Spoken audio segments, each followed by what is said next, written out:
अस्सलाम वालेकुम। अहम तरीन खबरों के साथ मैं हूं आपका होस्ट। आज की ताज़ा तरीन और कुछ अहम तरीन खबरें जो मैंने आपके लिए इकट्ठी की हैं, उनमें सबसे पहले तो ये खबर है कि कतर के ऊपर जो इसराइल ने हमला किया है, ये इस्लामी दुनिया के लिए एक बहुत बड़ा लम्हा फिक्रिया बन चुका है। इस्लामी दुनिया इसको लेकर बहुत बड़ी परेशान है। अब इस्लामी दुनिया के इत्तेहाद का वक्त आ चुका है। अगर आज भी ये मुतहद ना हुए तो आइंदा ये एक एक करके सारे इस्लामी ममालिक के ऊपर हमला करेगा। ईरान ने सबक सिखाया था, जिसके नतीजे में ये खामोश हो गया, लेकिन कतर के ऊपर हमला इसराइल का सरासर जाहरियत है और सरासर ये गलत काम और ज्यादती की है कतर ने हमला करके, जिसके नतीजे में कुछ जानी नुकसान भी हुआ है और जो लाशें वहाँ पर उनको मिली हैं हमले के नतीजे में, उनको उन्होंने दफना दिया है। और अब इस्लामी सरबराही कॉन्फ्रेंस का इजलास भी होने जा रहा है, जिसमें पाकिस्तान को भी मदऊ किया गया और बाकी तमाम मालिक वहाँ पर मदऊ होंगे। अरब मालिक का इजलास भी हो रहा है। उम्मीद की जा सकती है कि ये जो कतर है ये ज़रूर इसराइल की इस जारहियत का जवाब देगा।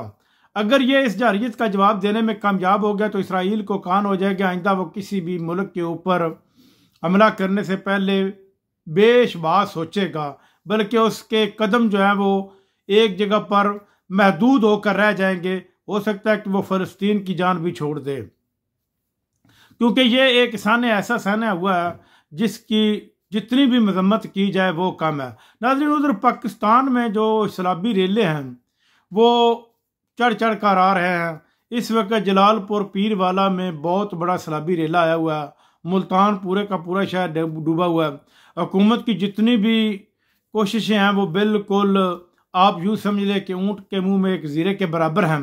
कोशिश तो हुकूमत कर रही है, कुछ ना कुछ तो हो ही रहा है, ना होने से तो कुछ बेहतर ही है। कश्तियों से लोगों को भी निकाला जा रहा है, लेकिन जानी और माली नुकसान बहुत ज़्यादा हुआ है। और ये जब से पाकिस्तान बढ़ा तब से जितनी भी सैलाब की तबाहकारियाँ हुई हैं, सबसे बड़ी सैलाबी तबाहकारियों का ये नतीजा निकला है। लेकिन अब अगर इसका इंतज़ाम ना किया गया तो मज़ीद अगले साल मज़ीद सैलाब आएंगे, क्योंकि अब ये सैलाब रुकने वाले नहीं हैं।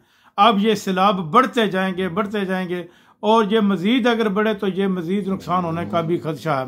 उधर बिलावल भुट्टो जरदारी ने भी ये कहा है कि जो पंजाब है इसमें ज़रूरी इमरजेंसी लगाई जाए, किसानों को उनके हकूक़ दिए जाएँ, किसानों को फसलों का मुआवजा दिया जाए, बिजली के बिल माफ़ किए जाएँ। लेकिन ये किसी ने नहीं करना, ये नामुमकिन है, ये कोई भी नहीं करेगा।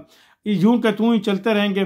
अब नाज़रीन, इधर इमरान खान को छोड़ने के भी मंसूबे बन रहे हैं कि मुमकिन है कि चंद दिन के अंदर अंदर, या हो सकता है कि 1-2 माह के अंदर अंदर इमरान खान को रिलीज़ कर दिया जाए, क्योंकि दुनिया के हालात इस कदर ख़राब हो चुके हैं कि हर तरफ जंगें जारी हैं।